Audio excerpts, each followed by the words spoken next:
Hello, I'm Thomas, and tonight I'll keep you company while the world goes quiet. If you're already in bed, let the pillow win its argument. Let the day loosen its grip. I'm always curious where these stories travel. What country is holding you tonight? What time is it where you are? Tell me if you can. I like imagining these words crossing oceans in their slippers. Take a slow breath in and let it leave without hurrying. Tonight, we step into Victorian London, into a life the history books usually whisper about. You wake before the sun because London in 1857 does not believe in sleeping late. The mattress beneath you is stuffed with horsehair, lumpy but survivable. A thin wool blanket lies across your legs, and the sheets, changed once a week if the house is doing well, smell faintly of lavender, trying to fight the coal smoke. Your name here is Clara. Not the name your mother gave you, but the one that pays the rent. Outside the city is already awake. Horses clopping over cobblestones, a baker calling about fresh loaves, a baby protesting 3 houses away. London has 1,000 voices, and most of them sound tired. You sit up, toes meeting a floor so cold it feels personally offended. Good morning to you, too, you mutter at the room, because talking to furniture is cheaper than most cures.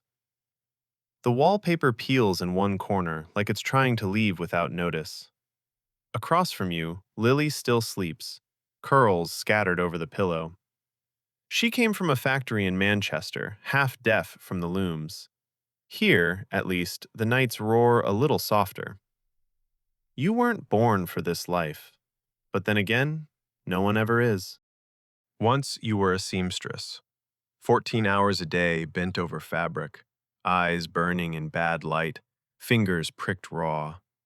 The pay was so small it could have hidden under a teacup and no one would have noticed. People spoke about honest work as though honesty could be eaten. Then one winter you went 2 days without food.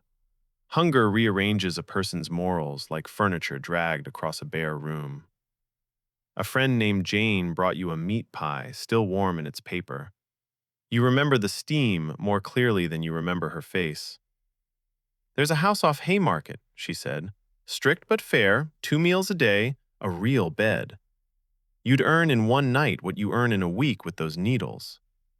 You hated her a little for saying it. You hated yourself more for listening. But the stomach is louder than pride. Once you were a seamstress. 14 hours a day bent over fabric, eyes burning in bad light, fingers pricked raw. The pay was so small it could have hidden under a teacup and no one would have noticed. People spoke about honest work as though honesty could be eaten. Then one winter you went 2 days without food. Hunger rearranges a person's morals like furniture dragged across a bare room. A friend named Jane brought you a meat pie, still warm in its paper. You remember the steam more clearly than you remember her face. There's a house off Haymarket, she said. Strict but fair, 2 meals a day, a real bed. You'd earn in one night what you earn in a week with those needles. You hated her a little for saying it. You hated yourself more for listening. But the stomach is louder than pride. 2 years later, this house is your world. Not the worst in London, not the best either. Mrs. Cartwright runs it like a boarding school, with better wine and worse reputations. Medical checks every Wednesday, clean sheets, rules about how a gentleman must pay for illusion, she says. So don't go showing them reality. Reality arrives anyway, like an uninvited relative who never learns to knock. Downstairs, someone shovels coal into the parlor fire. The smell of coffee drifts up. Real coffee, not chicory. And that alone feels almost luxurious. Almost. The day begins with water. It always does. You cross the room in stockinged feet, avoiding the floorboard that complains like an old uncle. The basin waits, chipped, honest, patient. You break the thin skin of ice with one finger. The water bites back sharply. You splash your face cold, racing down your neck, every nerve waking at once. In the spotted mirror, your reflection appears in pieces, a puzzle with several years missing. Your cheeks are fuller now than in the sewing days. Regular meals will do that. Food repaints a woman without asking. But the eyes have changed. They watch doors, they count footsteps, they have learned the grammar of danger. Lily stirs behind you, the bed sighing. Dreamed about the seaside again, she says. Do you think the air tastes different there? Probably tastes less like horse, you answer. She laughs, and for a moment you are simply two young women on an ordinary morning. Getting dressed is a campaign. Stockings argue, corset laces, bargain boots remember yesterday's puddles. Day clothes are plain, respectable enough for passing eyes. You pin your hair with careful fingers, each pin a small promise to hold together. From the hallway comes coal smoke and something attempting to be coffee. The house wakes by inches. Mrs. Winter's footsteps pass, heavy, decisive, punctual. You wrap the shawl around your shoulders and sit a moment on the bed. This pause is yours. No customers, no performance. Just a woman and a morning learning each other. A knock at the door. Hot water. Miss Clara, Betsy calls, voice bright as a new penny. She enters with a steaming jug, 13 years old and already sensible. Cook says, porridge is in a good mood, she reports. You smile and thank her. Soap smells plain and truthful. No roses, no promises. Just clean enough to face London. The mirror shows a woman ready, not brave, not broken, simply present. Come along then, Clara, you tell the reflection. The day will not dress itself. The kitchen is the warm heart of the house. Cook stands behind the range, stirring porridge like a general planning peace. Betsy sets the table, mostly elbows and good intentions. Mrs. Winters arrives with her keys clanking like a small thunderstorm. Parlor needs dusting, she says. Glasses need polishing. And mind the good sherry. No one asks what the sherry did. Breakfast is thick porridge, bread still warm, coffee strong enough to wake a statue. For a few minutes, the world feels ordinary. On Wednesdays, the doctor comes.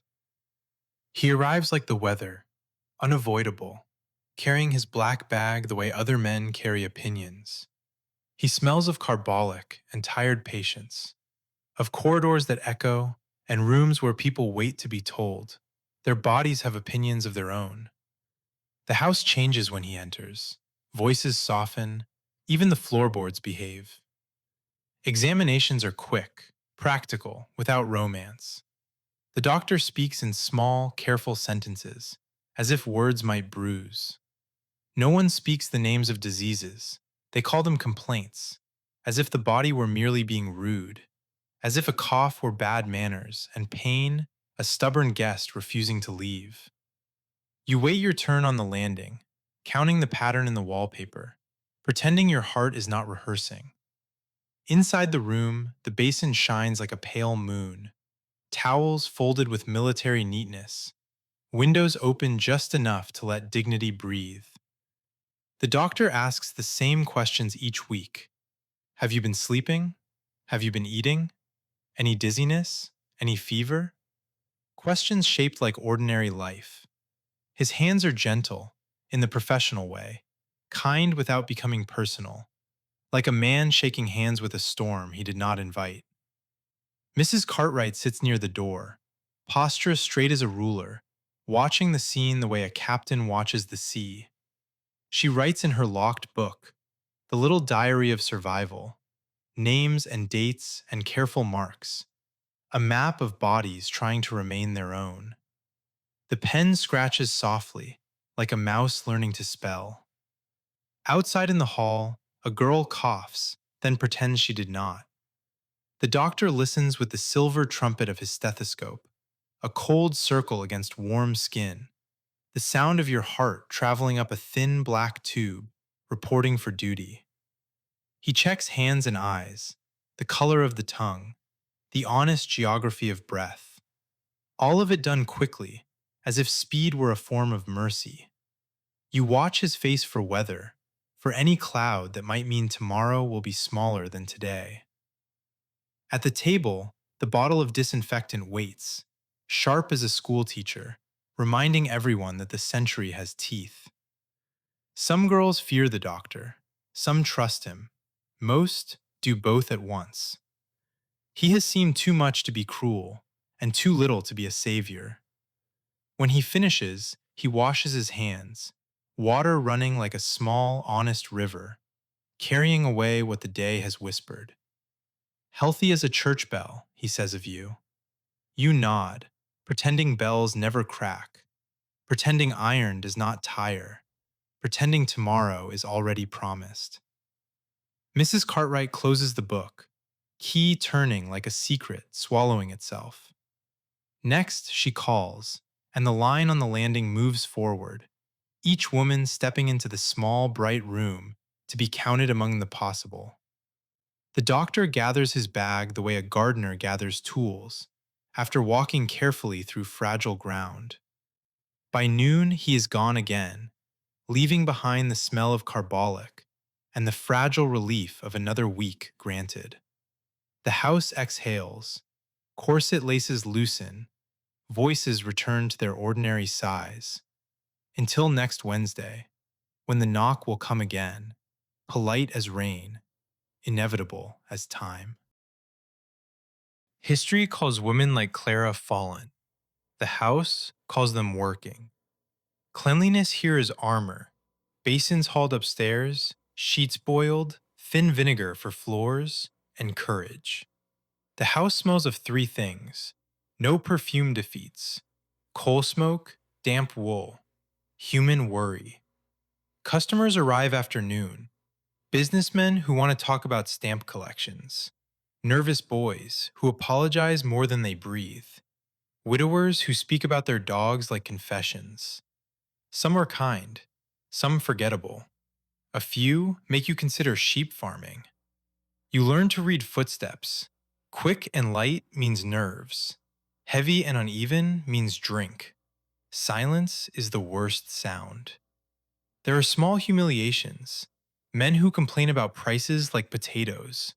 Men who talk of their wives while loosening collars. Men who will not meet your eyes. And the smells they bring: ink, fish, tobacco, wet coats, and cheap gin. You keep lavender, not for romance, but bravery. Among the women, there is a rough family. Emily swears glass beads bring luck. Sarah counts coins faster than any clerk. Lily reads newspapers, hunting for a door out. They share plasters and ribbons and silences too heavy to pass around. Sometimes they fight over shawls, or nothing at all. But if a man raises his voice, the girls appear like a flock of determined aunts. Solidarity, Mrs. Cartwright calls it. Self-preservation, Clara calls it.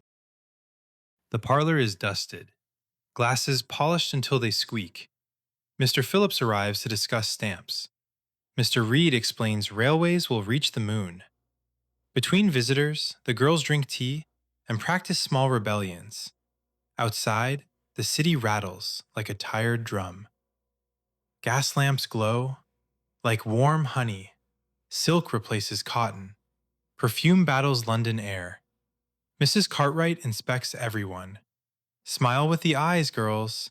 Teeth only if necessary. A new gentleman arrives. Mr. Hamilton, polite and nervous. He pays for an hour and spends half discussing railways. You seem different from what I expected, he says. So does London, Clara answers. He laughs, surprised by himself. When he leaves, the room is quiet again. Sheets changed hands, washed hair smoothed, rituals to keep 1 hour from bleeding into the next. The worst part is not what people imagine. It is the waiting, listening to footsteps on the stairs, wondering what mood will open the door. It is the laundry, heavy with stories, scrubbing floors at midnight, London dirt following you into dreams. There are unpleasant customers, the man who smells of eels and opinions, the one who cries without warning, the one who talks politics as if a vote hid under the bed. You learn to survive them like storms, sails low, waiting for weather to change. Violence is rarer in a good house, but never impossible. A thrown glass, a bruised wrist, called clumsiness. Mrs. Cartwright keeps a bell under every pillow. One ring and the household moves. Cook with arms like justice. Mrs. Winters with her iron face. Reputation is a shield. Shields sometimes crack. Yet women stay, because alternatives are worse. Factories steal. Hearing service steals sleep. The streets steal everything. Here, there is food each day, a bed of your own, a roof that mostly keeps promises. Freedom in this century is a very small room with the door partly closed. Near midnight, a group arrives, loud as expensive geese. The house swells with laughter. Clara moves through it like an actress who knows every line. Later, the rain begins tapping the window like a patient visitor. The last customer goes. The fire sinks low. Clara climbs back to the narrow bed that knows all her secrets. Lily is half asleep. Another day survived, she murmurs. Yes, Clara whispers. Another day survived. And that is where we leave Clara tonight, in a small room above a noisy city, her shoes resting like tired animals by the bed, the rain writing its long letter on the window.